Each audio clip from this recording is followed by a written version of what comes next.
नमस्कार। अगर आप हिंदी की किसी भी परीक्षा की तैयारी कर रहे हैं तो यह वीडियो आपके लिए महत्वपूर्ण है। हिंदी विषय आपका है तो यह वीडियो हर एक परीक्षा के लिए महत्वपूर्ण है। किसमें? क्योंकि इसमें हिंदी की परीक्षा के पैटर्न के अनुसार से प्रश्न लगाए गए हैं। तो आपकी परीक्षा, कोई भी परीक्षा हो, छोटी बड़ी कोई भी परीक्षा हो, तो यह वीडियो आपकी सभी परीक्षाओं के लिए महत्वपूर्ण होने वाली है। यह हिंदी का प्रैक्टिस सेट है। हमने अब तक 3 प्रैक्टिस सेट हल कर लिया है, ये चौथा प्रैक्टिस सेट है।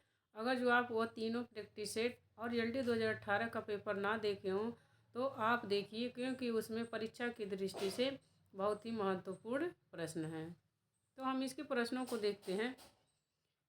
इसमें प्रश्न है कि निम्नलिखित में से कौन सी भाषा संस्कृत की अपभ्रंश भाषा है? पाली, ब्रज, अवधी, इनमें से कोई नहीं। तो इसका जो है फर्स्ट नंबर सही, ए ऑप्शन सही है, पाली। पाल की अपभ्रंश मतलब होता है कि उसका बिगड़ा हुआ रूप। तो संस्कृत के बाद पाल ही आती है, तो संस्कृत का बिगड़ा हुआ रूप पाली में आता है।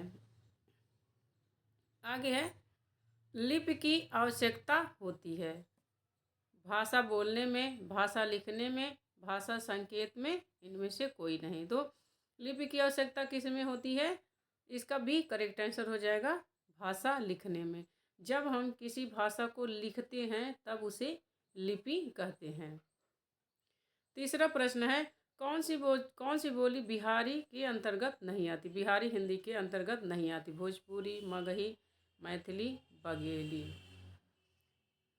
तो इसका डी करेक्ट आंसर हो जाएगा बघेली, बिहारी हिंदी के अंतर्गत नहीं आती है। और तीनों बोलियां जो हैं यह बिहारी हिंदी के अंतर्गत आती हैं, भोजपुरी, मगही, मैथिली। आगे प्रश्न है, मानक हिंदी की व्याकरणिक संरचना के संदर्भ में कौन सा तथ्य सही है?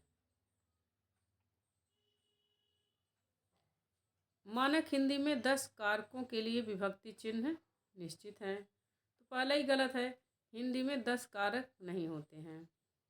मानक हिंदी की वाक्य संरचना में सामान्यतः पहले क्रिया, फिर कर्ता और अंत में कर्म आता है।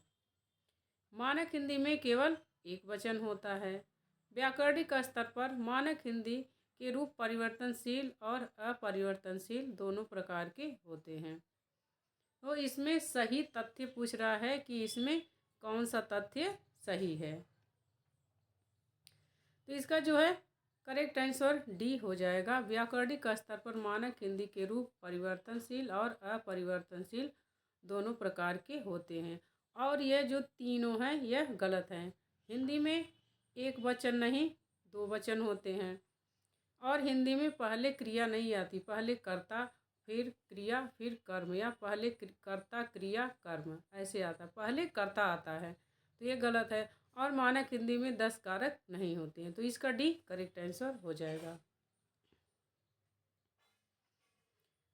इनमें से कौन सी बोली पूर्वी हिंदी के अंतर्गत नहीं आती है? बोलियों के क्षेत्र से बोली से जरूर प्रश्न बनता है, भाषा विज्ञान से। तो भाषा विज्ञान आपको तैयार करना चाहिए, क्योंकि ये सब व्याकरण के अंतर्गत आते हैं। बोली, बोली क्षेत्र, उपबोलियाँ, उपभाषाएं, ये सब जितनी हैं, कौन सी उपभाषा से कौन सी बोली निकली है, ये सब आपको याद होना चाहिए। तो मैंने इस पर विस्तृत वीडियो बना दिया है बोलियों के क्षेत्र पर, तो आप हमारे चैनल पर जा कर वह देख सकते हैं। उसमें अगर जो एक बार वह वीडियो देख लेंगे तो आपका भाषा विज्ञान से पूरा टॉपिक तैयार हो जाएगा। तो इसमें बोल रहा है कौन पूर्वी हिंदी के अंतर्गत नहीं आती है? तो इसका डी करेक्ट आंसर हो जाएगा। मगही बिहारी हिंदी के अंतर्गत आती है और पूर्वी हिंदी के अंतर्गत नहीं आती है। आगे रोपन लिपि का प्रयोग किस भाषा के लिए नहीं होता? कुल्लुई, फ्रेंच, जर्मन, इनमें से कोई नहीं। तो रोमन लिपि की भाषा का प्रयोग किस में नहीं होता? ए ऑप्शन सही है, कुल्लुई ये भाषा है। इसमें जो रिक्त स्थान है उसकी पूर्ति करनी है प्रथम विश्व हिंदी साहित्य सम्मेलन वर्ष किस वर्ष में और किस क्षेत्र में किस स्थान पर आयोजित किया गया था? रिक्त स्थान के लिए उचित विकल्प चुनिए। 1955 ईस्वी दिल्ली, 1975 ईस्वी नागपुर, 1910 ईस्वी वाराणसी, 1920 ईस्वी नागपुर। तो इसका बी करेक्ट आंसर हो जाएगा। 1975 ईस्वी में नागपुर में हुआ था हिंदी का पहला साहित्य सम्मेलन, विश्व हिंदी साहित्य सम्मेलन, 1975 ईस्वी नागपुर। ये इम्पोर्टेंट प्रश्न है, ये पेपर में आया हुआ है। हिंदी साहित्य 20वीं शताब्दी आलोचना ग्रंथ के लेखक हैं? शांति प्रिय द्विवेदी, नंद दुलारे वाजपेयी, नेमी चंद्र जैन, डॉक्टर नगेंद्र।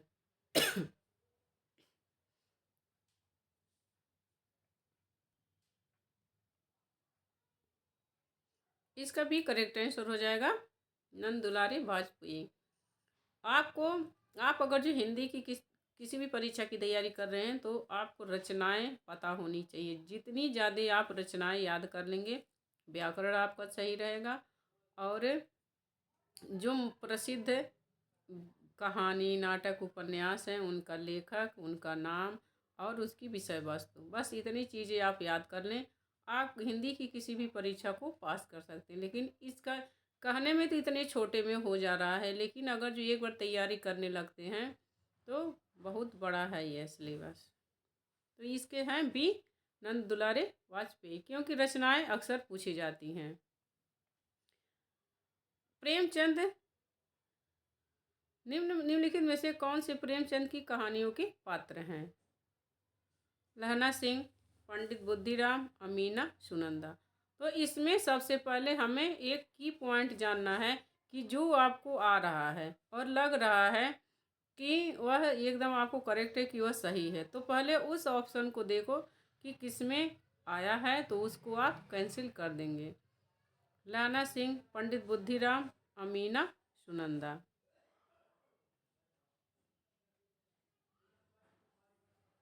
इसका बी करेक्ट आंसर हो जाएगा, बी और सी। बी सी, बुद्धिराम और अमीना यह प्रेमचंद की कहानियों के पात्र हैं। लहना सिंह बहुत ही प्रसिद्ध कहानी उसने कहा था का पात्र है, बहुत ही अच्छी कहानी है ये। नीलोत्पल के बीच समय मोती से आंसू के बूंद, उक्त वाक्यांश के लिए कौन से कथन सही हैं? इसमें अलंकार ध्वनि है, यह रस ध्वनि का उदाहरण है, इसमें अत्यंत तिरस्कृत वाच्य ध्वनि है, यह लक्षणों पर आधारित है।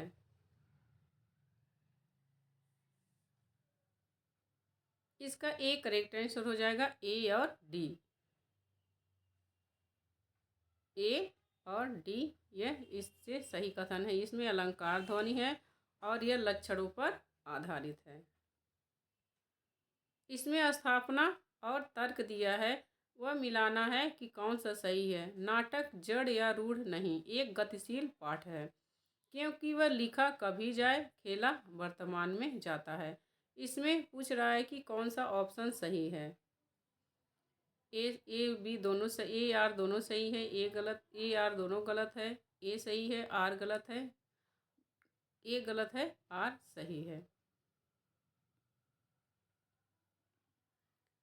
ए करेक्ट आंसर है, यह दोनों सही है। नाटक जड़ या रूढ़ नहीं, एक गतिशील पाठ है, इसमें गतिशीलता विद्यमान रहती है और वह लिखा कभी भी जाए, खेला वर्तमान में ही जाता है, तो दोनों सही है। नाटक के बारे में निम्नलिखित पंक्तियों को उनके रचयिताओं के साथ सुमेलित कीजिए।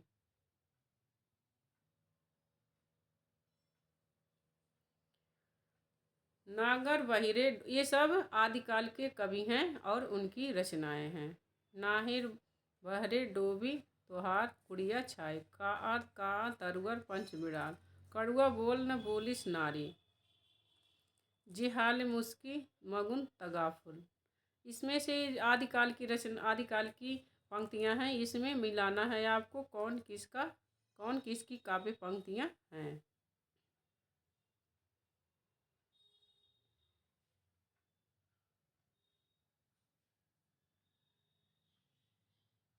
इसका बी करेक्ट आंसर हो जाएगा।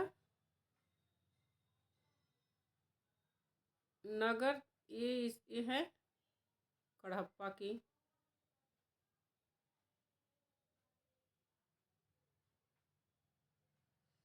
कड़हप्पा।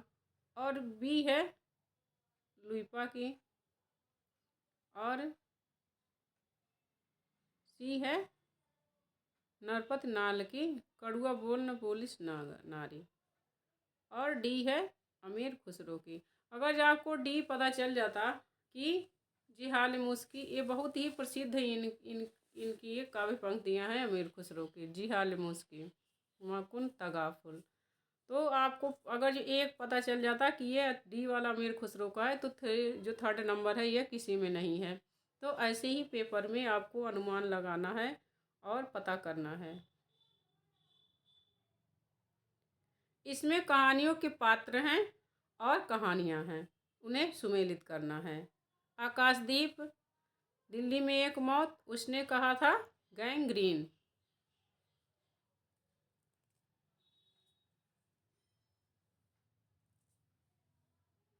इसका एक करेक्ट आंसर हो जाएगा। आकाशदीप का पात्र है बुद्धगुप्त, अच्छी कहानी है। दिल्ली में एक मौत का पात्र है अतुल, उसने कहा था बोधा सिंह इसका पात्र है। और गैंग्रीन की मालती है, इसकी गैंग्रीन की नायिका, गैंग्रीन का जो पात्र है यह मालती है।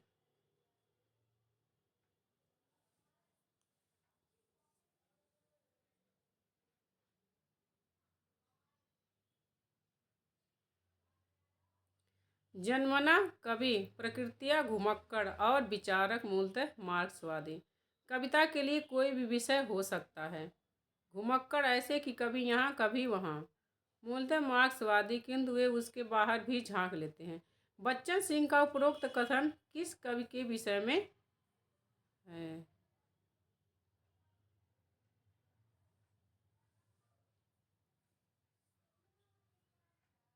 इसका डी करेक्ट आंसर है नागार्जुन, क्योंकि वह भी घुमक्कड़ थे।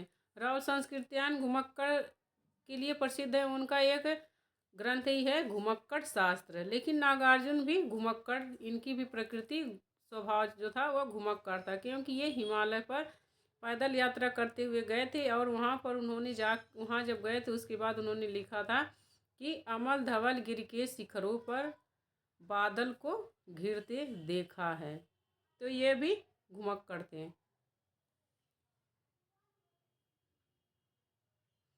बाल को सपूत कवि कुल पुरहुत, रघुवीर जू को दूत भरि रूप विकराल को। उपरोक्त पंक्तियां किस रचनाकार की हैं? केशवदास, तुलसीदास, सेनापति, रसखान। तो इसका सी करेक्ट आंसर हो जाएगा। यह सेनापति की पंक्तियां हैं। निम्नलिखित में से कौन सी रचनाकार अग्रदास की नहीं है? कौन सी रचना अग्रदास की नहीं है? ध्यान मंजरी, कुंडलियां, राम ध्यान मंजरी, रूप मंजरी। तो इसका डी करेक्ट आंसर हो जाएगा। रूप मंजरी जो है नंददास की रचना है, अग्रदास की नहीं है। आगे है कौन सी रचना भारतीय प्रशासन व्यवस्था पर सटीक व्यंग करती हैं? कौन सी रचनाएं हैं जो भारतीय प्रशासन पर सटीक व्यंग करती हैं? भोला राम का जीव, सिक्का बदल गया, जामुन का पेड़ और पिता।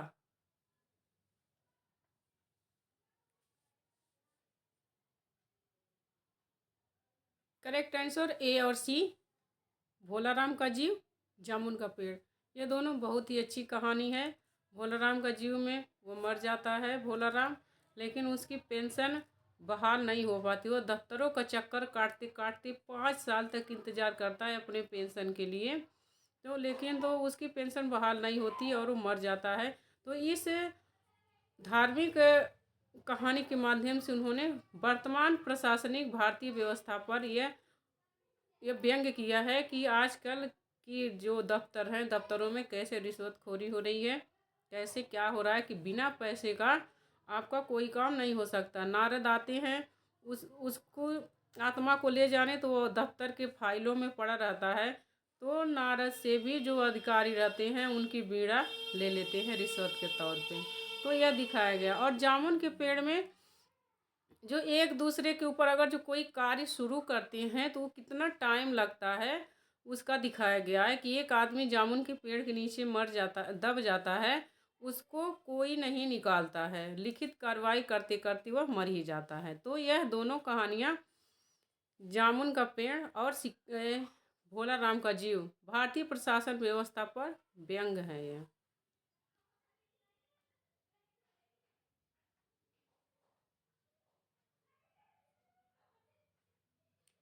हजारी प्रसाद द्विवेदी के निम्नलिखित उपन्यासों की कथा स्रोत की दृष्टि से उनके समय से सुमेलित कीजिए।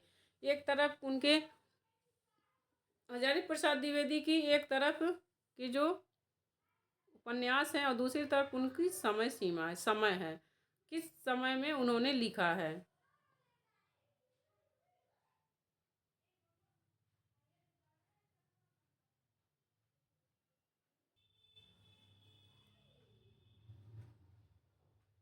तो इन्हें सुमेलित करना है। अनाम दास का पोथा कब कब का है? पुनर्नवा, बाणभट्ट की आत्मकथा, चारुचंद्र लेख और पहली चार चार रचनाएं हैं, 5 विकल्प हैं। 6ठी शताब्दी, औपनिषदिक काल, 12वीं 13वीं शताब्दी, 4थी शताब्दी और पहली दूसरी शताब्दी।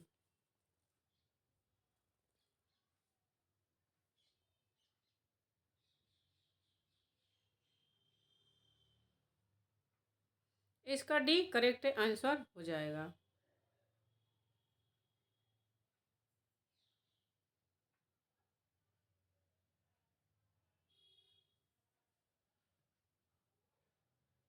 D correct answer. अनाम दास का पोथा औपनिषदिक काल का है। पुनर्नवा 4थी शताब्दी, बाणभट्ट की आत्मकथा 12वीं 13वीं शताब्दी।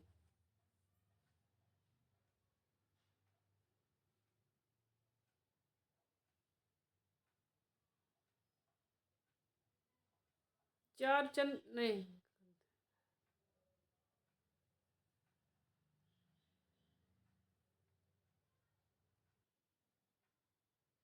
इसका डी करेक्ट आंसर हो जाएगा। अनामदास का पोथा औपनिषदिक काल का है। पुनर्नवा 4थी शताब्दी, बाणभट्ट की आत्मकथा 6ठी शताब्दी और चारुचंद्र लेख 12वीं 13वीं शताब्दी। यह इसका सही अनुक्रम है। आगे है, निम्नलिखित में से गुल्ली डंडा किसकी कहानी है? निम्नलिखित कहानीकारों में से गुल्ली डंडा किसकी कहानी? जयशंकर प्रसाद, प्रेमचंद, चंद्रधर शर्मा गुलेरी, रामचंद्र शुक्ल। तो बी करेक्ट आंसर हो जाएगा। गुल्ली डंडा जो है यह मुंशी प्रेमचंद की कहानी है। सिद्धों आगे है, सिद्धों और योगियों की रचनाओं का जीवन की स्वाभाविक अनुभूतियों और दशाओं से कोई संबंध नहीं है, अतः शुद्ध साहित्य के अंतर्गत नहीं आती। यह विचार किसका है? हजारी प्रसाद द्विवेदी, रामचंद्र शुक्ल, मुनिचिन्ह विजय और धीरेन्द्र वर्मा। इसका भी करेक्ट आंसर हो जाएगा। यह आचार्य रामचंद्र शुक्ल की रचना है। रामचंद्र शुक्ल, नामवर सिंह, आचार्य रामचंद्र शुक्ल, रामविलास शर्मा, रामस्वरूप चतुर्वेदी, बच्चन सिंह, हजारी प्रसाद द्विवेदी, नगेंद्र, ये सब प्रमुख आलोचक हैं और इसमें से सबसे सर्वश्रेष्ठ हैं रामचंद्र शुक्ल। तो इनकी जो कथन है रचनाओं और कवियों के बारे में वो आपको पता होने चाहिए। इसमें कालक्रम के अनुसार मिलाना है। रचनाकार हैं सबसे पहले कौन है, उनकी जन्म क्रम के अनुसार मिलाना है। सरहप्पा, हेमचंद्र, अब्दुल रहमान, पुष्पदंत, ऐसे करके 4 ऑप्शन हैं। चारों में आपको देखना है कि कौन पहले आता है, कौन उसके बाद आता है। तो इसका सी करेक्ट आंसर हो जाएगा। पहले सरहप्पा, उसके बाद पुष्पदंत, उसके बाद अब्दुल रहमान और लास्ट में हेमचंद्र। अब्दुल रहमान का एक नाम अद्दह माड़ भी है।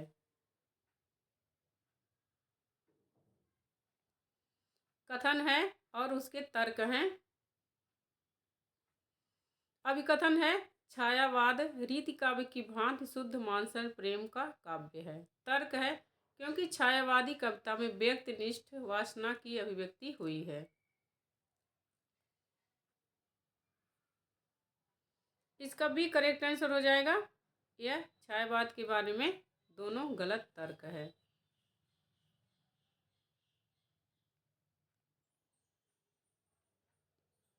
आगे है, प्रकाशन काल के अनुसार निम्नलिखित कहानियों का सही अनुक्रम क्या है। पहले कौन सी कहानियां आ रही हैं।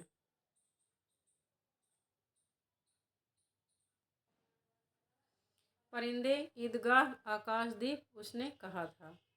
4 ऑप्शन है, चारों में से मिलाना है कि कौन कहानी पहले आ रही है।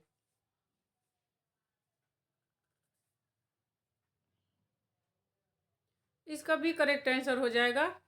सबसे लास्ट में परिंदे कहानी आएगी और सबसे शुरुआत में उसने कहा था। इसका प्रकाशन वर्ष 1915 ईस्वी है, उसने कहा था। तो उसके बाद आकाशदीप, उसके बाद ईदगाह, उसके बाद परिंदे। उर्वशी के तृतीय अंक के आधार पर कौन से कथन सही हैं। ए, शक्तिशाली और दुर्धर्ष पुरुष भी सुंदरियों के कटाक्ष से आहत हो जाते हैं। बी, उर्वशी मानवी है। उर्वशी कहती है देह भाव भ्रांति है। पुरूरवा के अनुसार मर्त्य मानव को देवता कहा जा सकता है। तो इसके कौन से ऑप्शन सही हैं। इसका बी करेक्ट आंसर है। ए और सी, उर्वशी कहती है देह भाव भ्रांति है। और यह उर्वशी रचना से है कि शक्तिशाली और दुर्धर्ष मनुष्य भी सुंदरियों की कटाक्ष से आहत हो जाता है। आगे है, निम्नलिखित में से जयशंकर प्रसाद द्वारा रचित काव्य है।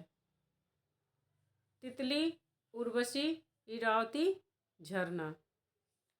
इसमें जयशंकर प्रसाद की कौन सी रचना है।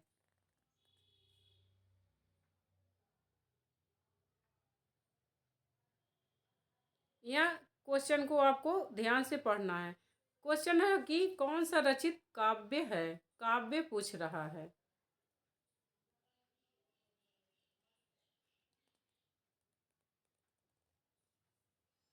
इसका भी करेक्ट आंसर हो जाएगा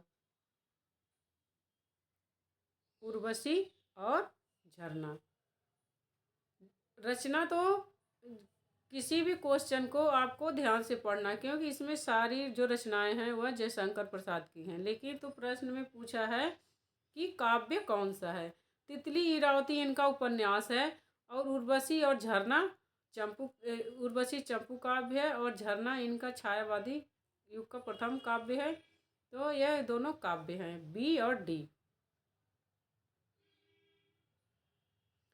जाति संकेत वाले शब्दों की क्या विशेषता है।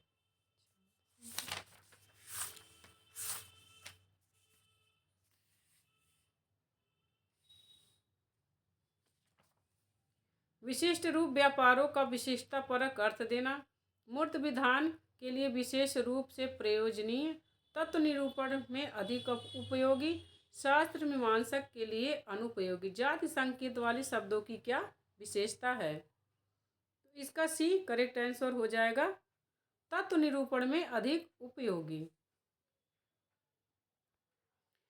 भ्रमरदूत के रचनाकार हैं सत्यनारायण कविरत्न, लाला भगवान दीन, जगन्नाथ दास रत्नाकर, राय देवी प्रसाद फूड। एक करेक्ट आंसर हो जाएगा भ्रमरदूत। यहाँ भ्रमरदूत रहेगा, भ्रमर मिसप्रिंट हो गया है, तो यह भ्रमरदूत है।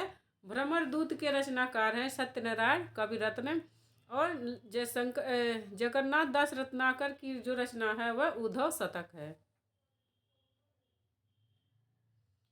यहाँ सुमेलित करना है।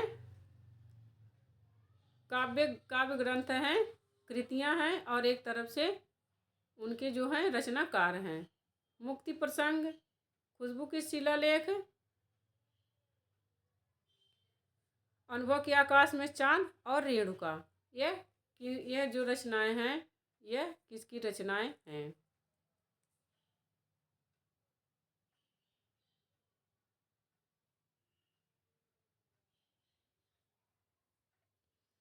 इसका भी करेक्ट आंसर हो जाएगा।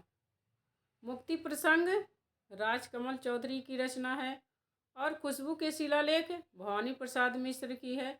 अनुभव के आकाश में चांद लीलाधर जुगड़ी की है और रेणुका रामधारी सिंह दिनकर की रचना है।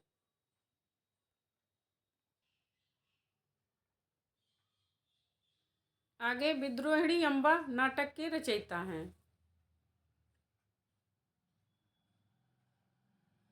सेठ गोविंद दास, चंद्रगुप्त विद्यालंकार, गोविंद बल्लभ पंत, उदय शंकर भट्ट।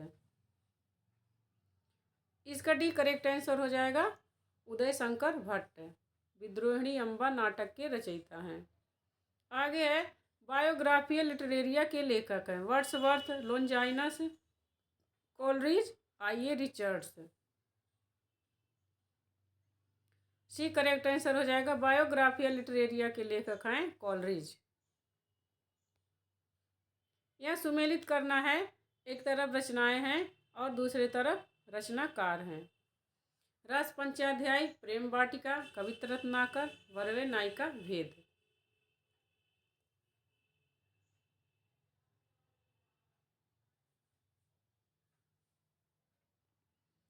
इसका डी करेक्ट आंसर हो जाएगा।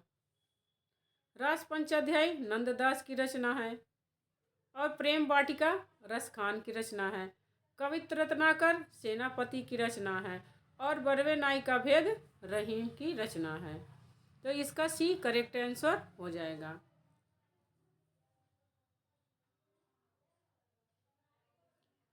निम्नलिखित पात्रों को उनसे संबंधित उपन्यासों से सुमेलित कीजिए। उनसे संबंधित उपन्यासों से सुमेलित कीजिए। मोस्ट इम्पोर्टेंट, इस वीडियो में जितने भी प्रश्न हैं वह हर एक परीक्षा के लिए इम्पोर्टेंट है। अगर जो आप नेट की परीक्षा दे रहे हैं तो मिलान वाले प्रश्न आएंगे। तो ऐसे मिलान वाले प्रश्न बहुत आते हैं, सारे इसी से प्रश्न भरे रहते हैं। और अगर जो आप कोई दूसरी छोटी मोटी परीक्षा की तैयारी कर रहे हैं तो एक साथ आपको 4 ऑप्शन मिल जाएंगे। एक क्वेश्चन में आपके 4 क्वेश्चन तैयार हो जाएंगे। तो आप यह बिल्कुल मत सोचिएगा कि जो मिलान वाले प्रश्न हैं, अगर जब टीजीटी एलटी किसी भी परीक्षा की तैयारी कर रहे हैं तो यह मत सोचिएगा कि इसमें मिलान वाले क्वेश्चन है, हमें नहीं करना है। क्योंकि एक मिलान में आपको 4 ऑप्शन एक चीज़ से मिल जाते हैं। जैसे इसमें है, वो एक तरफ उपन्यास है, एक तरफ पात्र हैं, तो इसमें आपको 4 उपन्यास के पात्र मिल जाएंगे।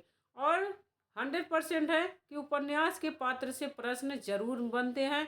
कोई भी परीक्षा हो, यहाँ तक एसआई का मैंने पेपर देखा, एसआई का जो पेपर है वह बिल्कुल टीजीटी पीजीटी के लेवल का उसमें आता है। तो आप किसी भी परीक्षा की तैयारी कर रहे हैं तो यह वीडियो आप सबके लिए है, बहुत ही हेल्पफुल है।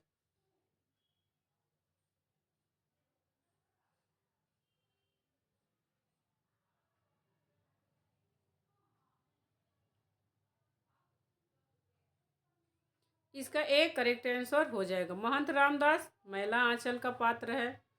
मुराद अली तमस का पात्र है। कंचन झूठा सच की पात्र है और कैलाशनाथ मानस का हंस का पात्र है।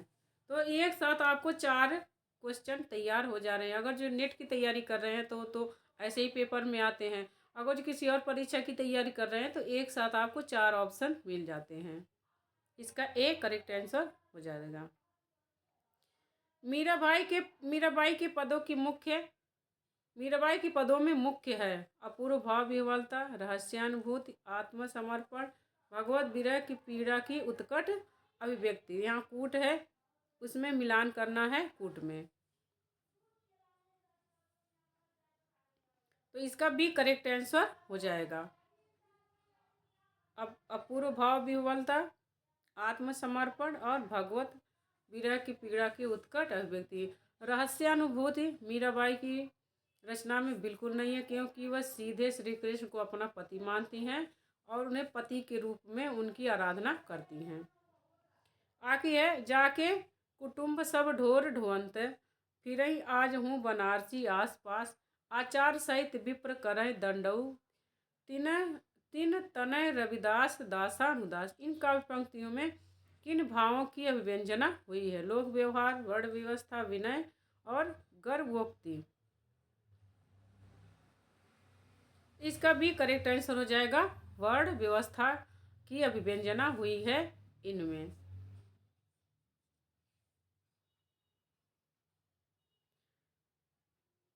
नहीं सॉरी, इसमें मिलान करना है कौन कौन सी अभिव्यंजना हुई है। लोक व्यवहार, वर्ण व्यवस्था, विनय और गर्भोक्ति, इसमें से मिलाना है कि कौन कौन सी इसमें है। इसका बी करेक्ट आंसर हो जाएगा, ए बी सी। लोक व्यवहार, वर्ण व्यवस्था भी है इसमें, और वह विनय भी, विनय के पद भी हैं। विनय कर भगवान से दास्य भाव की विनती कर रहे हैं। गर्भोक्ति नहीं है, इसमें किसी भी प्रकार का गर्व नहीं है। एक तरफ रचना है, एक तरफ भाषा है। कौन सी भाषा किस रचना में लिखी गई है, मोस्ट इम्पोर्टेंट कथन है, क्योंकि रचना की भाषाओं से संबंधित भी प्रश्न पूछते हैं।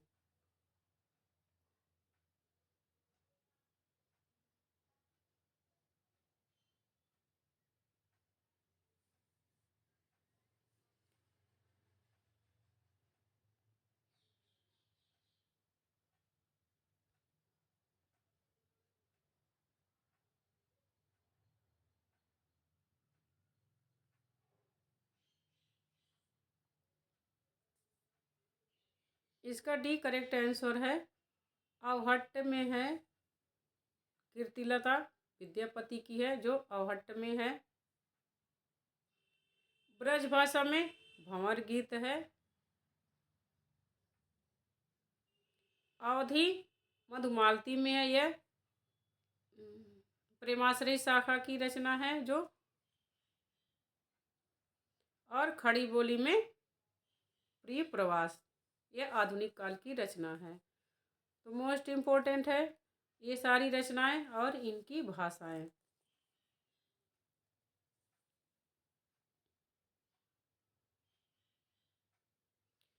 भक्ति के आंदोलन की जो लहर दक्षिण से आई, उसी ने उत्तर भारत की स्थिति के अनुरूप हिंदू मुसलमान दोनों के लिए एक सामान्य भक्ति मार्ग की भी भावना कुछ लोगों में जगाई। यह कथन किसका है? विजय देव नारायण शाही, नंद दुलारे वाजपेयी, हजारी प्रसाद द्विवेदी, आचार्य रामचंद्र शुक्ल।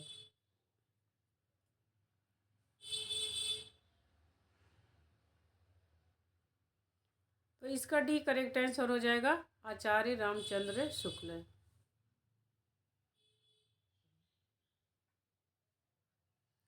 देश विभाजन के प्रसंग पर रचित उपन्यास इसमें से कौन कौन है?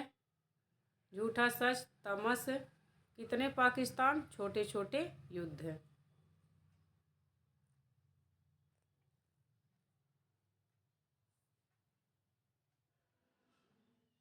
इसका भी करेक्ट आंसर हो जाएगा, ए और बी।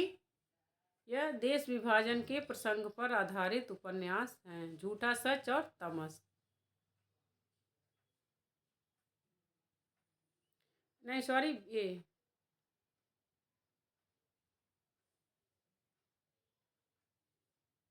बी, झूठा सच, तमस और कितने पाकिस्तान, यह देश विभाजन की त्रासदी पर लिखे गए उपन्यास हैं। यहाँ अभिकथन है और तर्क है। अभिकथन, नारीवाद पितृसत्तात्मक समाज से संघर्ष का विमर्श है। तर्क है, इसलिए हिंदी का संपूर्ण स्त्रीलेखन अपने लिए पुरुषों के अस्तित्व को नकारता है। इसमें से कौन सा सही है?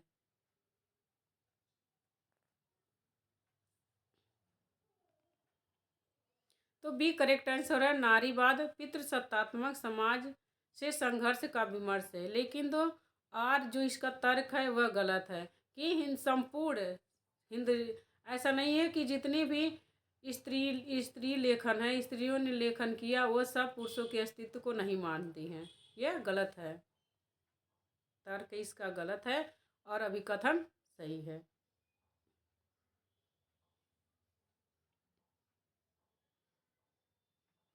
जिसको तुम समझे हो अभिशाप, जगत की ज्वालाओं का मूल, इसका वह रहस्यमयी वरदान, इसे कभी मत जाओ भूल। यह पंक्तियाँ किस रचना से हैं? मोस्ट इम्पोर्टेंट पंक्तियाँ हैं और मोस्ट इम्पोर्टेंट रचना भी है। सी करेक्ट आंसर हो जाएगा। यह कामायनी की पंक्तियाँ हैं। शुक्ल जी ने न तो भारत के रूढ़िवाद को स्वीकार किया, न पश्चिमी व्यक्तिवाद को। उपरोक्त कथन किस लेखक का है? इसका भी करेक्ट आंसर हो जाएगा रामविलास शर्मा। ये शुक्ल जी के बारे में रामविलास शर्मा का कथन है। इश्क भरा है देख ले और जगत से सोता दूर, एक अचंभा हमने देखा देहरी का नासूर। अमीर खुसरो की पंक्ति का इस पहेली का क्या अभिप्राय है?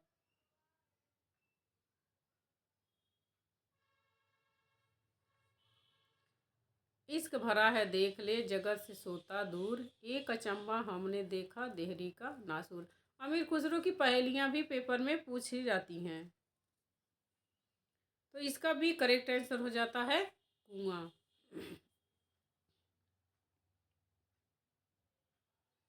आगे है, माई न होती बाप न होते, कर्म न होता काया, हम नहीं होते तुम नहीं होते, कौन कहाँते आया। चंद्र न होता सूर्य न होता, पानी पवन मिलाया, शास्त्र न होता वेद न होता, कौन कहाँ से आया। उपरोक्त काव्य पंक्तियाँ किसकी हैं? तो बी करेक्ट आंसर है नामदेव। यह पंक्तियाँ नामदेव की हैं। भीष्म सायनी के नाटकों की कौन सी विशेषताएं हैं? इसमें भीष्म सायनी के नाटकों की विशेषता पूछ रहा है। भारतीय नारी की पीड़ा का प्रभावी प्रस्तुतिकरण, भारतीय संस्कृति की पुनरुत्थानवादी अभिव्यक्ति, मध्यकालीन धर्मांधता, अनाचार तथा तानाशाही की सामयिक संगति, सांप्रदायिक एकता और राष्ट्रीय अखंडता की अभिव्यक्ति। इसमें पूछ रहा है कि भीष्म सायनी के नाटकों की कौन सी विशेषताएं हैं।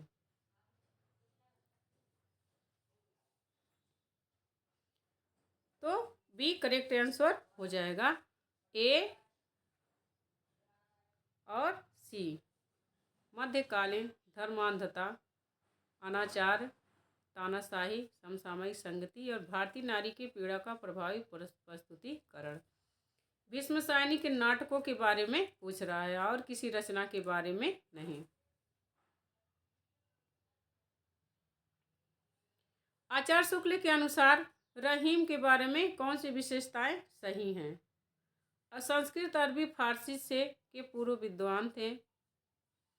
हिंदी साहित्य के उतने मर्मज्ञ कवि नहीं थे जितने फारसी के। उनकी दानशीलता हृदय की सच्ची प्रेरणा के रूप में थी। उनकी सभा विद्वानों और कवियों से सदा भरी रहती थी। जब इनसे कुछ मांगने कोई जाता था तब वे अपने दरिद्रता का अनुभव नहीं होता था। इसमें ऑप्शन दे रहा है कि कौन सा ऑप्शन सही है रहीम के बारे में।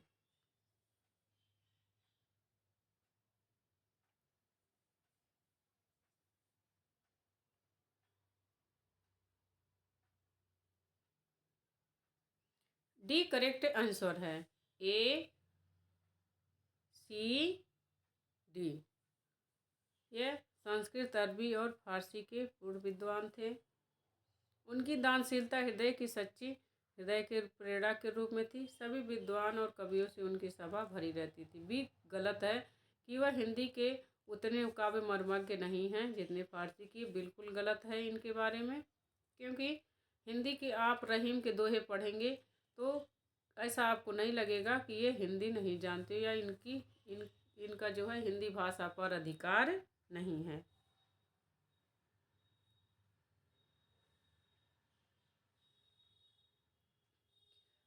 जमीन पक रही है किसकी कविता संग्रह है? नागार्जुन, नरेश मेहता, केदारनाथ सिंह। तो इसका डी करेक्ट आंसर हो जाएगा। जमीन पक रही है जो कविता संग्रह है यह केदारनाथ सिंह की है। अस्मिता मूलक विमर्श को किसी साहित्यिक पत्रिका ने सर्वाधिक संवर्धित किया है? अस्मिता मूलक विमर्श को किस साहित्यिक पत्रिका ने सर्वाधिक संवर्धित किया है? तो सी करेक्ट आंसर हो जाएगा हंस पत्रिका। सिद्ध हेमचंद्र शब्दानुशासन किस तरह का ग्रंथ है? व्याकरण संबंधी, ज्योतिष संबंधी, साहित्यिक और धार्मिक। तो ए इसका करेक्ट आंसर हो जाएगा व्याकरण संबंधी। सिद्ध हेमचंद्र शब्दानुशासन।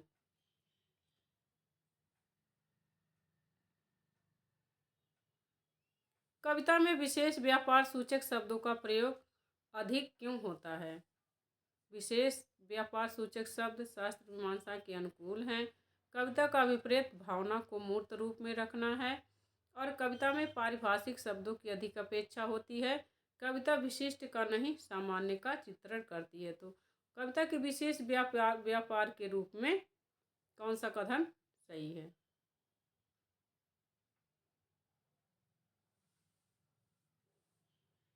इसका बी करेक्ट आंसर है। कविता का विपरीत भावना को मूर्त रूप में रखना है।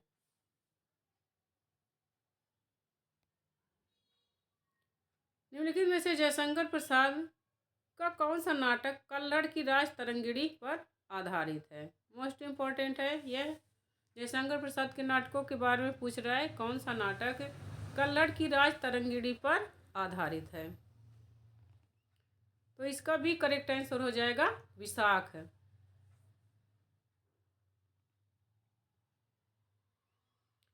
इसमें एक तरफ रचनाएं हैं, एक तरफ रचनाकार है, उनका मिलान करना है। एक तरह एक साथ आपको 4 रचनाएं मिल जा रही हैं। आत्मजयी, खूंटियों पर टंगे लोग, मगध और पहाड़ पर लालटेन।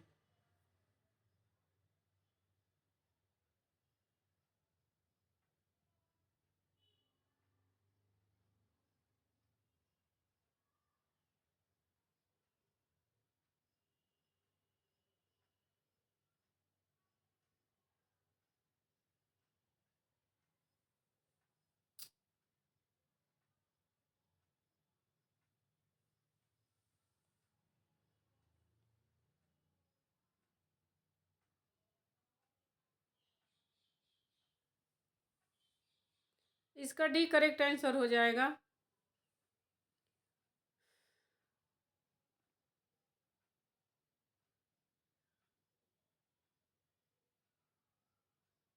D correct answer.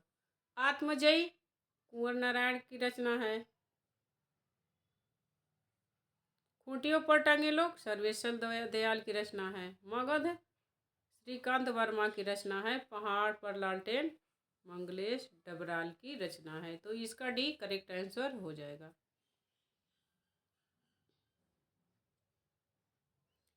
हित 84 के रचयिता कौन है? नंददास, हित हरिवंश, चित स्वामी हरदास।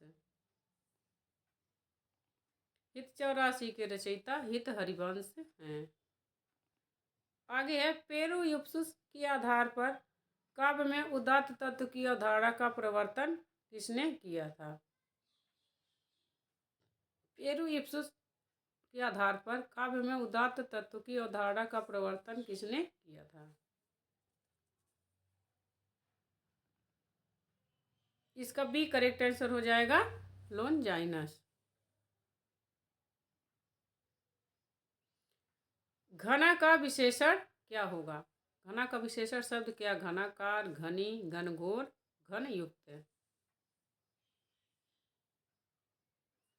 तो सी करेक्ट आंसर है। घना का विशेषण घनघोर है। काठ का उल्लू मुहावरे का अर्थ है ज्ञानी व्यक्ति, मूर्ख व्यक्ति, लकड़ी का उल्लू। इसका बी करेक्ट आंसर हो जाएगा मूर्ख व्यक्ति। विसर्ग संधि का उदाहरण है युधिष्ठिर, सत्याग्रह, भयंकर, मनोयोग। तो डी करेक्ट आंसर हो जाएगा मनोयोग विसर्ग संधि का उदाहरण है। इसका होगा मनः धन योग। अकाल पीड़ित में समास है कर्मधारय, द्वंद्व, तत्पुरुष, बहुव्रीहि। इसका सी करेक्ट आंसर हो जाएगा तत्पुरुष समास है। इसमें कारक चिन्ह छिपा से, अकाल से पीड़ित। शुद्ध शब्द का चयन करना है। कौन सा इसमें शुद्ध लिखा है, ज्योत्सना कौन सा शुद्ध लिखा है, इसका आपको चयन करना है। ऐसे प्रश्न पेपर में आते ही हैं। अगर जो आप पेपर दिए होंगे तो पता है, अगर जो पहली बार आप पेपर देने जा रहे हैं तो ऐसे प्रश्न जरूर आते हैं। इसका सी करेक्ट आंसर हो जाएगा ज्योत्सना। किस क्रमांक में सही अर्थ नहीं है? हाथ कंगन को आरसी क्या, प्रत्यक्ष को प्रमाण क्या, सांप छछूंदर की गति होना, डर जाना, सावन हरे न भादो सूखा, हमेशा एक जैसा रहना, लिखे ईसा पढ़े मूसा, ना पढ़ने योग्य लिखावट। तो इसका जो है बी करेक्ट आंसर हो जाएगा, सांप छछूंदर की गति होना, डर जाना। यह गलत है। सच्चरित्र में कौन सी संधि है? दीर्घ संधि, गुण संधि, व्यंजन संधि, अयादि संधि। तो इसका सी करेक्ट आंसर हो जाएगा, सच्चरित्र में व्यंजन संधि है। इसका जब संधि विच्छेद करेंगे तो होगा सत धन चरित्र। सज्जन में व्यंजन संधि है। किस शब्द में इक प्रत्यय नहीं है? वार्षिक, लौकिक, वार्तिक, कार्तिक। इसमें किस शब्द में इक प्रत्यय नहीं है? तो इसका डी करेक्ट आंसर हो जाएगा। वर्ष में इक प्रत्यय वार्षिक, लोक में इक प्रत्यय लौकिक, वार्त में इक प्रत्यय वार्तिक। लेकिन कार्तिक एक शब्द ही है। इस जब शब्द को अलग किसी सार्थक शब्द में जब उपसर्ग प्रत्यय लगता है, जब उसको हम अलग करेंगे उपसर्ग और प्रत्यय को, तो उसका कुछ न अर्थ निकलना चाहिए उस शब्द में। तो कार्तिक में इक प्रत्यय नहीं है, यहाँ इक रहेगा। किस शब्द में इक प्रत्यय नहीं है? इक, इक प्रत्यय नहीं है।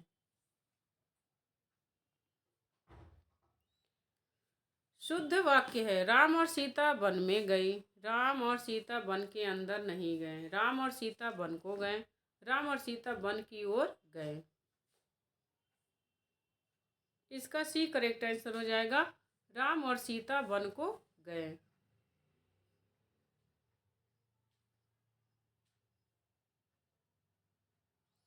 अपनी पगड़ी अपने हाथ, लोकोक्ति का सही अर्थ क्या है?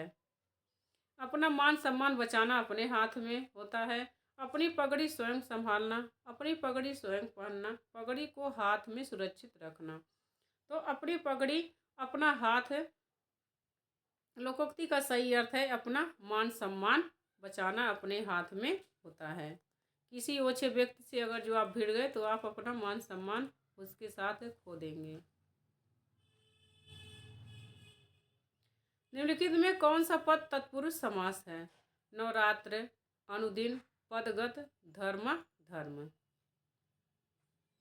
तो इसका सी करेक्ट आंसर हो जाए पदगत। इसमें तत्पुरुष समास है और किसी में तत्पुरुष समान नहीं है, पद से आगत।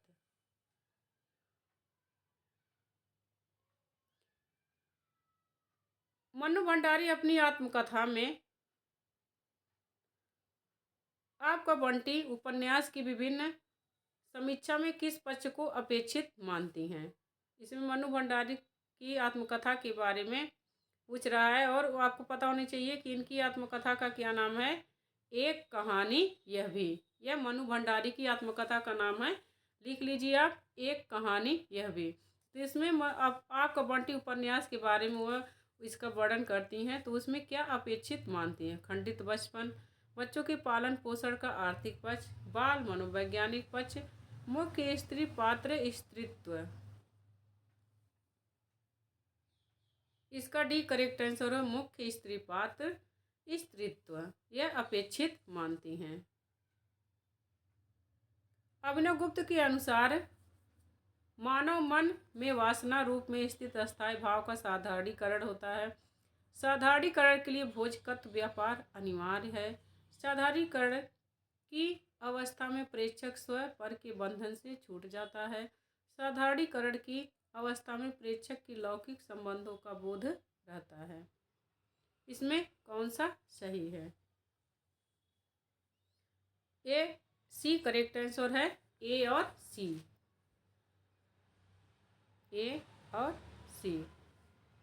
मानव मन में वासना रूप में स्थित अस्थायी भाव का साधारणीकरण होता है। साधारणीकरण की अवस्था में प्रेक्षक स्व पर के बंधन से छूट जाता है। मालविका जयशंकर प्रसाद की किस नाटक की पात्र है? ध्रुवस्वामिनी, अजातशत्रु, स्कंदगुप्त, चंद्रगुप्त। उसी करेक्ट आंसर है, मालविका स्कंदगुप्त की पात्र है।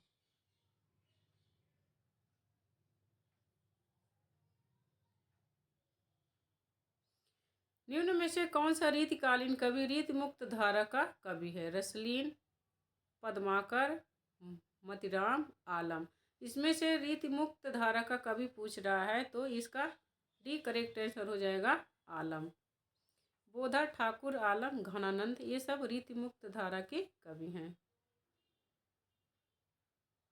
इसमें से एक तरफ रचना है, एक तरफ का उसका प्रकार है कि खंड काव्य एक महाकाव्य है, काव्य की विधा है।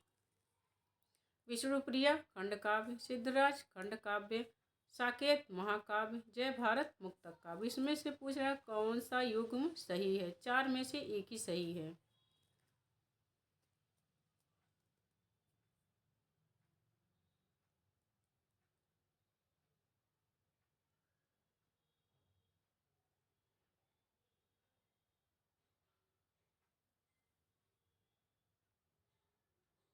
यहाँ कूट है, उसको मिलाना है कूट को।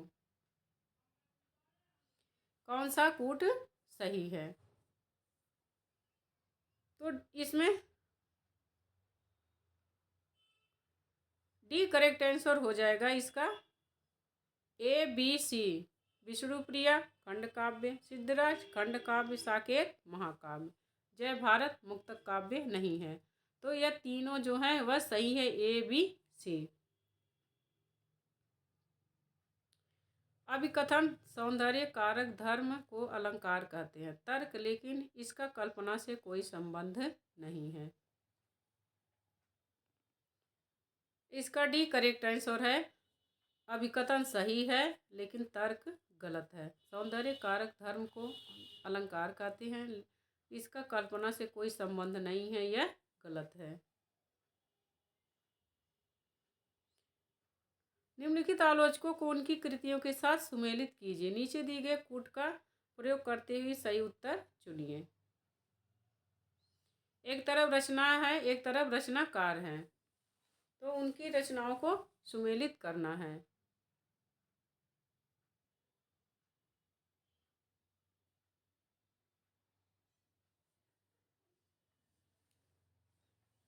इसका बी करेक्ट आंसर हो जाएगा। लक्ष्मीकांत वर्मा नई कविता के प्रतिमान, ये आलोचना है। राम स्वरूप चतुर्वेदी कामायनी का पुनर्मूल्यांकन, शिवदान सिंह चौहान हिंदी साहित्य के 80 वर्ष, और शिव कुमार मिश्र भक्ति काव्य और लोक जीवन। तो चार रचनाएं आपको यहाँ पर मिल जाती हैं। लक्ष्मीकांत वर्मा का जो है यह नई कविता के प्रतिमान, राम स्वरूप चतुर्वेदी कामायनी का पुनर्मूल्यांकन, शिवदान सिंह चौहान का हिंदी साहित्य के 80 वर्ष, शिव कुमार मिश्र का है भक्ति काव्य और लोक जीवन। इसमें से नए साहित्य का सौंदर्य शास्त्र ये किसी की रचना नहीं है। इसमें जो रचनाकार दिए हैं उनकी आलोचना नहीं है। तो आप कमेंट करके बताएंगे कि नए साहित्य का सौंदर्य शास्त्र किस आलोचक की रचना है। अभिकथन रस न तो निर्दिष्ट निर्विकल्प ज्ञान का विषय है, न सविकल्प। तर्क, क्योंकि रस की प्रतीति में श्रृंगार, वीर, हास्य, करुण रस विशेष रूप से अभिभाषित होते हैं, इसलिए रस निर्विकल्प ज्ञान का विषय नहीं है। इसका ए करेक्ट है। अभिकथन सही है और जो तर्क है वह गलत है।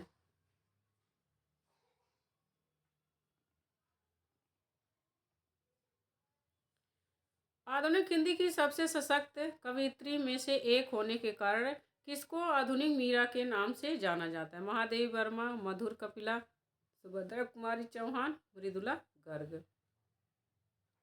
तो एक करेक्ट आंसर हो जाएगा महादेवी वर्मा। आगे है, निम्नलिखित में से कौन सी रचना मैथिली शरण गुप्त की नहीं है? जयद्रथ वध, यशोधरा, नील देवी और साकेत। सी करेक्ट आंसर है नील देवी मैथिली शरण गुप्त की रचना नहीं है। आगे है, पद्मावत किसकी रचना है?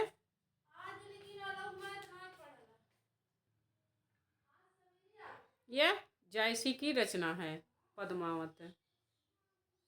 आनंदवर्धन ने किस काव्य को ध्वनि कहा है? जिसमें शब्द और अर्थ दोनों अपना महत्व बनाए रखकर अर्थ प्रतिपादन करें, जिसमें शब्द की सत्ता गौण और अर्थ की सत्ता प्रमुख हो, जहाँ शब्द और अर्थ दोनों अपने अर्थ का उत्सर्जन कर व्यंग्यार्थ को अभिव्यक्त करें, जहाँ अर्थ की सत्ता गौण और शब्द की सत्ता प्रधान हो।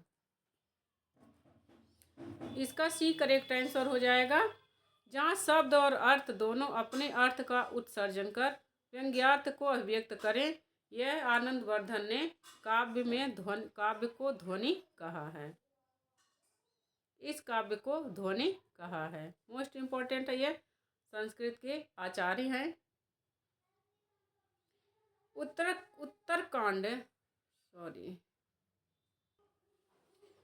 उत्तरकांड के कलयुग प्रसंग में तुलसीदास ने लिखा है, आचार्य और वेद विरोधी लोग ज्ञानी और सन्यासी कहलाएंगे। माता पिता अपने बच्चों को मानव धर्म की शिक्षा देंगे। पत्नी के मर जाने और घर गृहस्थी और संपत्ति के नष्ट हो जाने के बाद लुटे पिटे लोग ही सन्यास ग्रहण करेंगे। कलयुग में अच्छा समय होगा, सब सुखी होंगे। इसमें कौन सा सही है? ये करेक्ट आंसर है ए और सी। आचार्य और वेद विरोधी लोग ज्ञानी और सन्यासी कहलाएंगे। पत्नी के मर जाने और घर गृहस्थी संपत्ति के नष्ट हो जाने के बाद लुटे पिटे लोग ही सन्यास ग्रहण करेंगे। ए और सी। कीन्हु कोरिक जतन अब कहीं काढ़े कौन, भो मनमोहन रूप मिल पानी मैं को लौन। इस दोहे का संबंध में क्या सही है? इसमें नायिका का कृष्ण के प्रति अनन्य प्रेम व्यंजित है। नायिका के मन रूपी सरोवर में कृष्ण का लावण्य पानी में नमक की तरह घुल गया है। कृष्ण की रूप शक्ति से नायिका अपने मन को अलग करना चाहती है। कोरिक शब्द का अर्थ है कचोटना। इसमें कूट है, कूट को मिलान करना है।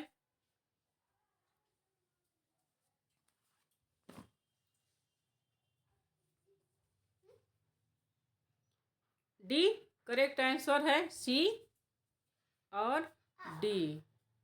कोरिक शब्द का अर्थ है कचोटना और कृष्ण की रूप शक्ति में से नायिका अपने मन को अलग करना चाहती है।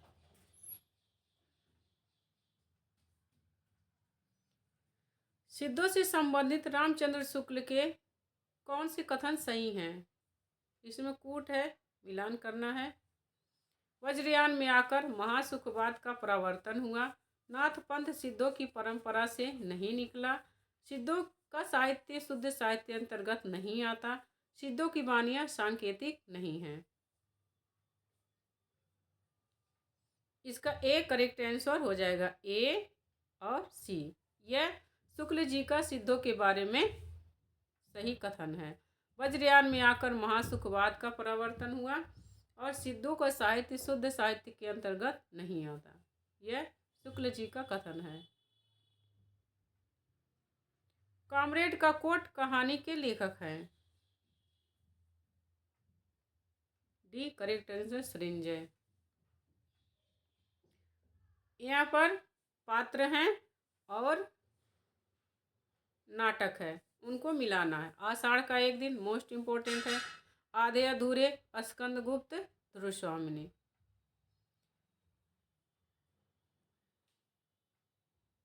इसका भी करेक्ट आंसर हो जाएगा। आषाढ़ के एक दिन का पात्र है अंबिका। आधे अधूरे का पात्र है सावित्री। स्कंदगुप्त की पात्र है देवसेना और ध्रुव स्वामिनी का पात्र है चंद्रगुप्त। तो इसका भी करेक्ट आंसर हो जाएगा। एक साथ आपको 4 नाटक और उनके कहानियों के पात्र, उनके नाटक के पात्र मिल जा रहे हैं। इनमें से किस कवि ने नक्सिक शीर्षक से काव्य ग्रंथ रचना नहीं की है? कुलपति मिश्र, सूरत मिश्र, नृप सिंह, पचनेश। इसका सी करेक्ट आंसर हो जाएगा नृप शंभु।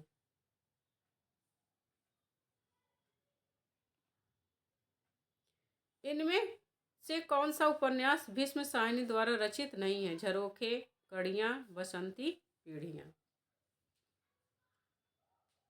डी करेक्ट आंसर हो जाएगा पीढ़ियाँ। जयशंकर प्रसाद भीष्म साहनी की नहीं है और तीनों उपन्यास भीष्म साहनी के हैं। झरोखे, कड़ियाँ, बसंती। स्थापना है और तर्क है। स्थापना है, प्रसाद के अनुसार काव्य मन और आत्मा की संकल्पनात्मक अनुभूति है जिसका संबंध विश्लेषण, विकल्प या विज्ञान से नहीं है। तर्क है, क्योंकि काव्य आत्मा की मनन शक्ति की वह साधारण अवस्था है जो श्रेय सत्य को उसके मूल चारुत्व में सहसा ग्रहण करके युग की समष्टि अनुभूतियों में अंतर्निहित है, शाश्वत चेतनता का काव्य में सृजन करती है। इसलिए छायावादी काव्य की मूल चेतना रहस्यवादी है। इसमें कूट है, कूट का मिलान करना है, कौन सा सही है? एक करेक्ट आंसर है, स्थापना गलत है और तर्क सही है।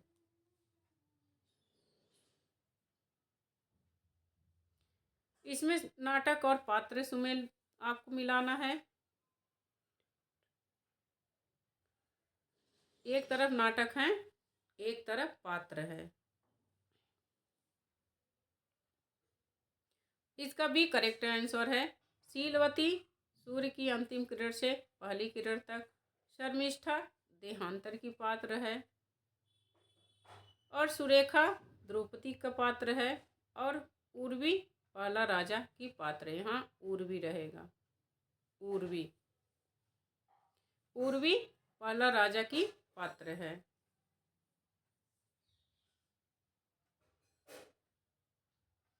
पौ12 होना मुहावरे का अर्थ है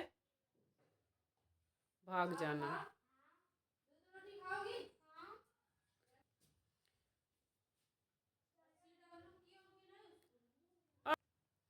स्वर संधि से निर्मित शब्द नहीं है। भानुदय, अत्याचार, संभवराधना, उत्थान। तो ये यहाँ डी करेक्ट आंसर उत्थान स्वर शब्द संधि से निर्मित शब्द नहीं है। आगे है नगपति का समास विग्रह होगा। इसमें समास विग्रह पूछ रहा है कि कौन सा शब्द है जो नगपति का समास विग्रह है। इसका भी करेक्ट आंसर है नागों का पति है जो, वह कर्मधारय समास है। नगपति माने नागों का पति है जो। इसमें से कौन सी वर्तनी शुद्ध है? सी करेक्ट आंसर है अविनाश। आए थे हरिभजन को ओटन लगे कपास। लोकोक्ति का सही अर्थ क्या है? बिना मेहनत का काम निकालना, सिर्फ काम ही करना, हानि लाभ बराबर होना, मुख्य काम को छोड़कर छोटे काम में लग जाना। आए थे हरिभजन को ओटन लगे कपास। लोकोक्ति का सही अर्थ है डी, कि मुख्य काम को छोड़कर छोटे काम में लग जाना।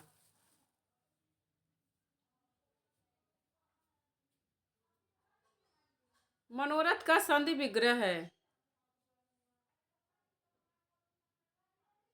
सी करेक्ट आंसर है मन धन रथ, मनोरथ। इंदा प्रत्यय नहीं है। गोविंदा, परिंदा, वसिंदा, शर्मिंदा।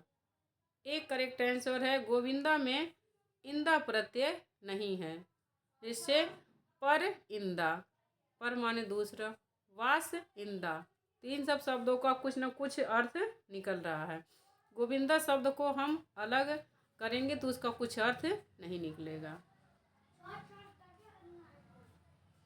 शुद्ध वाक्य है, पगड़ी ओढ़कर आओ। आक्रमणकारी 10-12 पशु हाँक ले गए। उसने मुझे गालियां दी, नदी पार कर ली। एक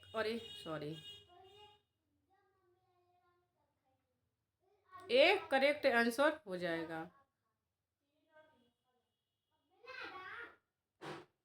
मेरा सब बिगड़ेगा आज कुल में।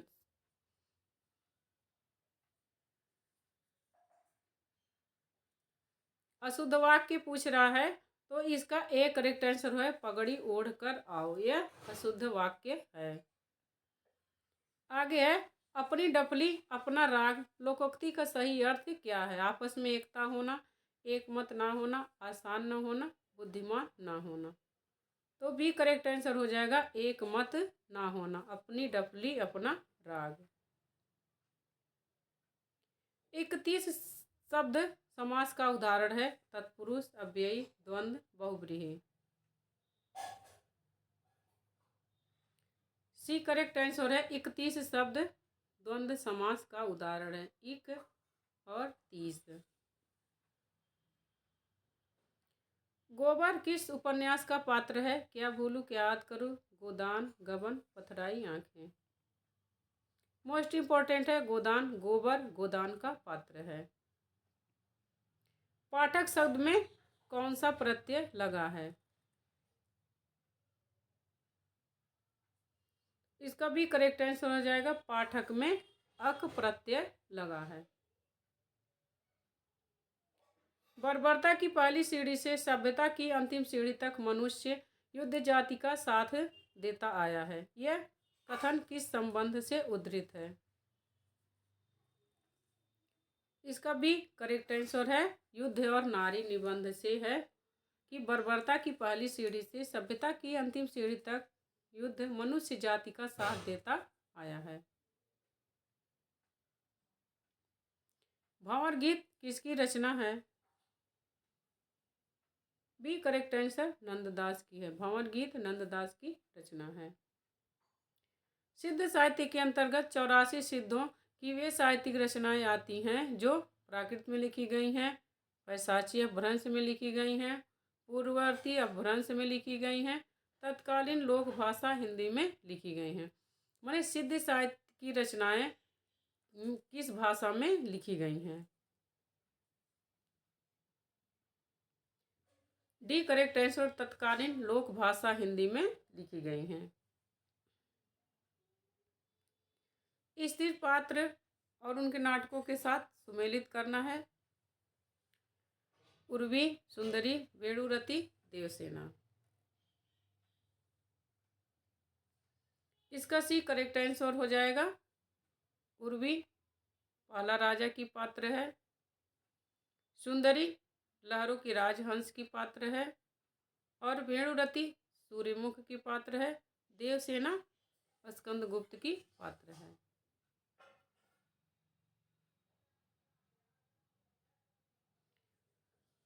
यहाँ पर उपन्यास है और उनके पात्र हैं, उनको सुमेलित करना है। सूरज का सातवां घोड़ा, महिला आंचल, 1 इंच मुस्कान, तमस। इसका ए करेक्ट आंसर हो जाएगा। सूरज का सातवां घोड़ा का पात्र है माणिक मुल्ला, महिला आंचल का पात्र है विश्वनाथ है, और 1 इंच मुस्कान की पात्र है रंजना, और तमस का पात्र है नथु जो सुअर मारता है। और इसी के सुअर मारने पर सारे दंगे होते हैं। सारा तमस का उपन्यास इसी के सुअर मारने की कहानी पर निर्भर है। नथु। विष्णुप्रिया की रचनाकार कौन है? C correct answer Maithili Sharan Gupt की यह रचना है विष्णुप्रिया, जो शंकराचार्य की पत्नी के ऊपर बना है, लिखे हैं इन्होंने। दोहावली किसकी रचना है? तो बी करेक्ट आंसर हो जाएगा। तुलसीदास की रचना है दोहावली। मारिस कछुआ धर्म और मारिस मोय कुठाव किसकी रचना है? अध्यापक Puran Singh, Chandradhar Sharma Guleri, Bharatendu Harishchandra, Rambriksh Benipuri. B correct answer हो जाएगा चंद्रधर शर्मा गुलेरी। पुरस्कार कहानी के लेखक कौन है? सी करेक्ट आंसर हो जाएगा जयशंकर प्रसाद।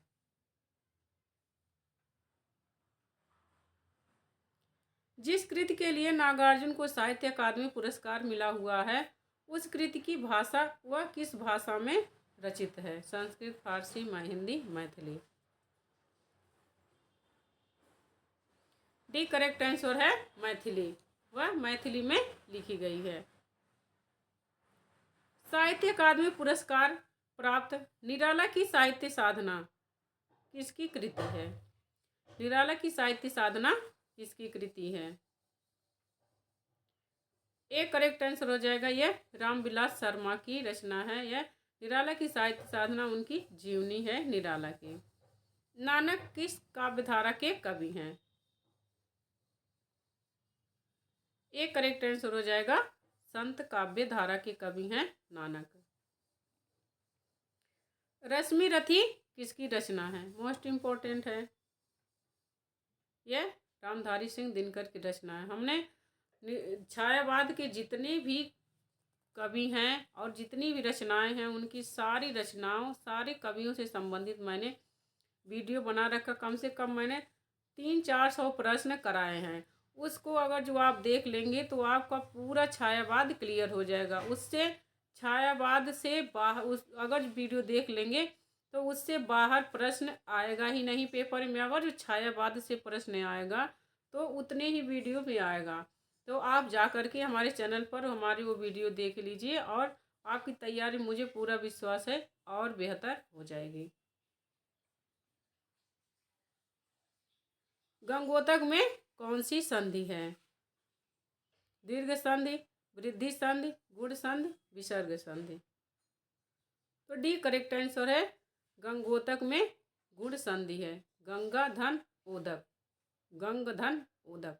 अ और ओ जहाँ होता है वहाँ पर गुण संधि होती है। गुण संधि को पहचानने का तरीका होता है ए और ओ मात्राएं ये सब आती हैं। रमेश, दिनेश, ऐसे। निम्नलिखित में से कौन सा सही कथन है? व्यंजन संधि के केवल 2 भेद होते हैं। पवन का संधि विच्छेद पोधन अन होता है। तद शब्द का पंचमी एक वचन पुल्लिंग में तस्मात रूप हो जाता है। ददाति लंग लकार का रूप है।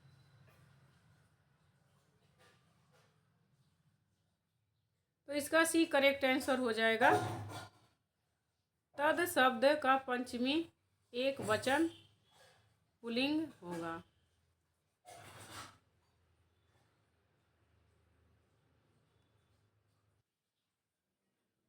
तो इसका सी करेक्ट आंसर है। पवन का जो संधि विच्छेद होगा वो पवधन अन होगा। पवन।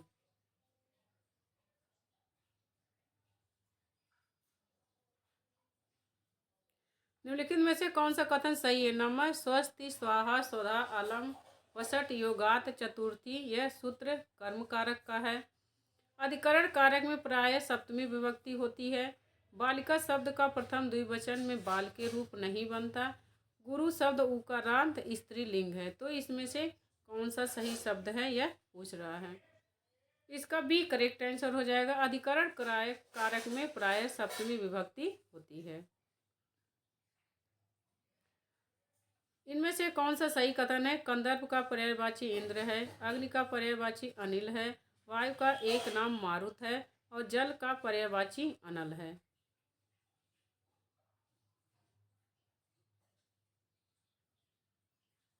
सी करेक्ट आंसर हो जाएगा। वायु का एक नाम मारुत है। निम्नलिखित में से कौन सा कथन सही है? हस धातु का लिट लकार उत्तम पुरुष एक वचन में हसिष्यति होता है। अहम विद्यालयम गच्छसि यह शुद्ध वाक्य है। तेन पुस्तकम पठ्यते यह कर्मवाच्य का उदाहरण है। गुरु शिष्यम प्रश्नम पृच्छत में शिष्यम में चतुर्थी विभक्ति है।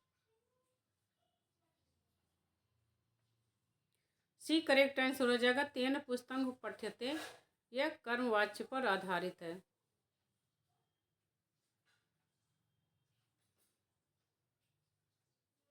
अभिकथन है विद्यालय पद में दीर्घ संधि है। कारण है इसमें विद्या धन आलय दो पदों के मिलने से अ आ बराबर आ का नियम प्रयुक्त होता है। ए करेक्ट आंसर है ए आर दोनों सही है और आर ए की सही व्याख्या करता है। विद्यालय में दीर्घ संधि है और इसका संधि विच्छेद जब करेंगे आ मिलकर आ बनेगा। अभिकथन है प्रतिदिन में अव्ययी भाव समास है और कारण है इस समास में पूर्व पद प्रधान होता है और वह अव्यय होता है। ए करेक्ट है दोनों सही है और आर ए की सही व्याख्या। प्रतिदिन जो अव्ययी भाव समास का उदाहरण है और इसमें पूर्व पद प्रधान होता है और पहला पद अव्यय होता है। अभिकथन है भवभूत संस्कृत के प्रसिद्ध करुण रस प्रधान नाटककार हैं। कारण है उनकी रचना उत्तर रामचरितम में करुण रस की प्रधानता है। सही है ए करेक्ट आंसर है। भारत की रचना किरातार्जुनीयम महाकाव्य है। कारण है इस महाकाव्य में शिव और अर्जुन के युद्ध का वर्णन है। तो ए करेक्ट आंसर है। यह भी सही है दोनों कथन, अभिकथन और तर्क। गम धातु का लट लकार पुरुष बहुवचन के रूप में गच्छन्ति होता है और गम धातु गणादि गण की धातु है। इसका भी करेक्ट आंसर है। ए और आर दोनों सही हैं लेकिन आर ए की सही व्याख्या नहीं करता है। आगे है विसर्ग संधि में विसर्ग में परिवर्तन होता है। नमस्ते का संधि विच्छेद होगा नमः धन ते। तो इसका ए करेक्ट है, दोनों सही है। तो यहीं पर हमारा 120 प्रश्नों का यह प्रैक्टिस सेट खत्म होता है। मुझे पूरा विश्वास है कि आपको आपकी परीक्षा के लिए यह प्रैक्टिस सेट बहुत ही महत्वपूर्ण होगा।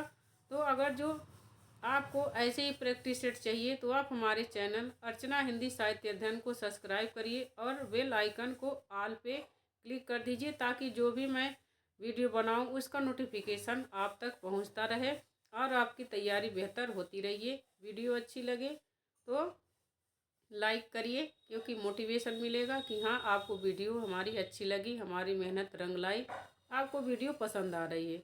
तो मिलते हैं नेक्स्ट वीडियो में अगले प्रैक्टिस सेट के साथ। अगर जो आप इसके पहले का प्रैक्टिस सेट ना देखे हों तो वह देख लीजिए क्योंकि सारे प्रैक्टिस सेट में बहुत ही महत्वपूर्ण प्रश्न है। आप किसी भी परीक्षा की तैयारी कर रहे हो, यह प्रैक्टिस सेट सभी परीक्षाओं के लिए इम्पोर्टेंट है। तो मिलते हैं अगले वीडियो में, तब तक के लिए